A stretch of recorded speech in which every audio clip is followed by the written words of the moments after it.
మా ఊర్లో బాగా చదువుకున్న ఆయన, డబ్బున్న ఆయన. అమెరికాలో ఈయనకు తెలిసిన కావలసిన వాళ్ళు ఉంటే ఏ ఆవకాయో అప్పడాలో పంపించాలి, అంతే కదా. కాదండి, ఈయన గారినే పంపించాలి. పంపించేద్దాం. అయితే పంపించండి, ఆయన పంపించేస్తాడ్రా. డబ్బు డబ్బు డబ్బు ఎంత ఖర్చు అవుద్ది? ఎంత అంటే మాక్సిమం 50,000. 50,000, ఇంకో 10, 60 లక్ష అయితే వెళ్ళిపోవచ్చు. సర్లే. ఇంతకీ ఎప్పుడు వెడదాం అనుకుంటున్నారు? మీరు ఎప్పుడు పంపిద్దాం అనుకుంటున్నారు? టికెట్ ఈజీగానే దొరుకుతుంది, కాకపోతే వీసా దొరకనే కొంచెం ప్రాబ్లం అవుతుంది. మీరేమనుకున్నట్టు ఒక మాట్లాడగచ్చా?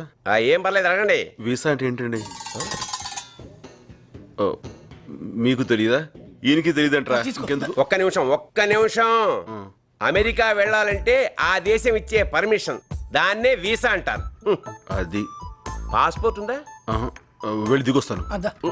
పాస్పోర్ట్ అంటే పాస్పోర్ట్ సైజ్ ఫోటో కాదు, ఈ బుక్